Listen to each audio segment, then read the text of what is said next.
happiness life mga ka-life change. So sa video ito today, nandito tayo sa Saudi syempre. Pero i-update ko kayo sa aking mga alagang Rhode Island chicken.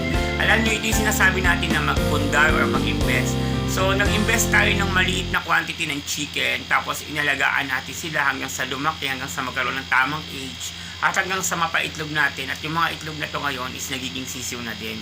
So far, naging maganda yung takbo ng production ng Rhode Island chicken natin sa pag-iipon para in time magkaroon po tayo ng mga ipong babae para maging RTL. So, ito yung tinawag natin na lamang ka kung may ipon or pundar ka today. Kasi kung ngayon dati nakapagpundar ka, mura pa yung sisiw. Okay? So ngayon, kung magpupundar ka, medyo mahal na yung sisiw. At kung magpupundar ka dati, mahal ang pagkain. So kung magpupundar ka ngayon, mas lalong mahal ang pagkain.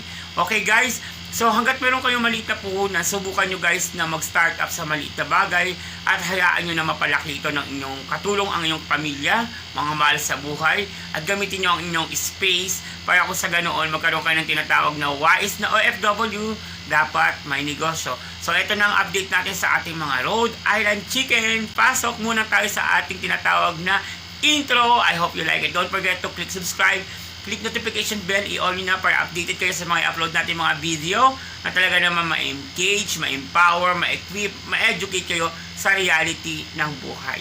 So don't forget to subscribe, like, change, OFW journey. See ya. Take note for this video.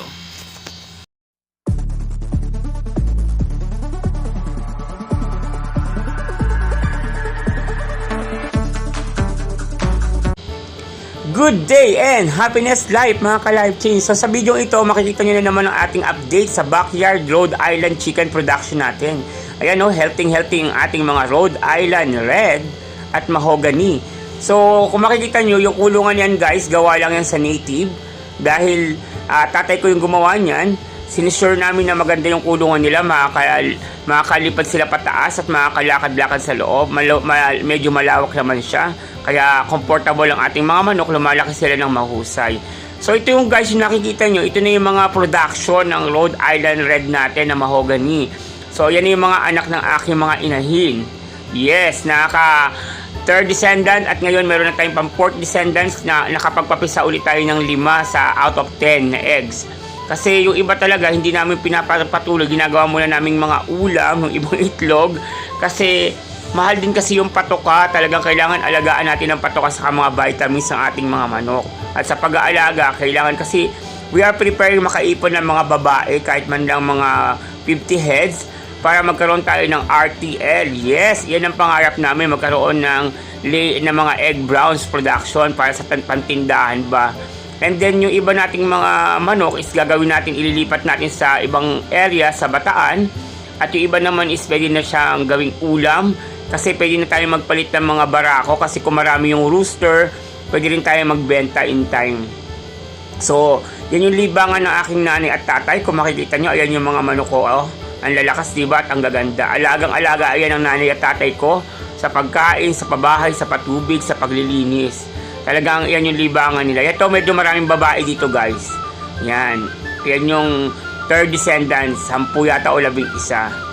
Tapos ito yung, 'di ba guys, ang laki ng kulungan niyan guys, malaya sila diyan.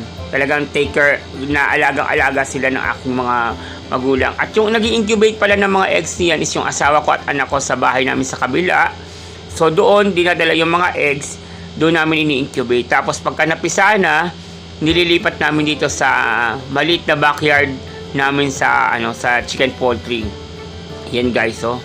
So I hope nagustuhan ninyo. Maliit lang yan, konti lang yan kasi una, nag-start pa lang kami. Nag-start lang po ako sa maliit na quantity, bali 8 na babae, 3 lalaki. So yan na yung production niya, di ba?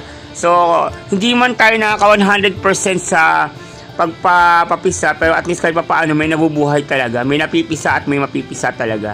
So pag may napipisa, blessings yan, dagdag sa ating alaga. So RIR, bakit IR ayaw napili ko? Kasi first of all, maganda ang meat niya. Pangalawa, maganda siyang mangitlog. Pangatlo, masarap siyang alagaan. Medyo matapang. At saka, alam nyo ba guys, yung pag pinagsama-sama nyo yan, hindi pwede kasi magtutukaan. Kasi ang alam lang nila, yung magkakapatid, magkakadugo, hindi sila nagtutukaan. Pero pag hinaluan mo ng kahit kapatid nila yan, pero hindi nila kabat sa itlugan or sa pagpapisa, magtutukaan sila. Ayan. So, kahit pa paano, ito yung 4 na naging alaga ko nung umuwi ako. Sila yung nabuhay out of 10. Kasi yung 6 na paglaruan ng aso ko, akala niya is nilipat-lipat niya ba. Pero kahit pa paano, ayan. So, ito na yung susunod na lalagyan natin kasi may dadaling tayong 5 na hatch. So, I'm hoping na nagustuhan ninyo. Sipag at tiyaga lang diskarte. Maraming salamat.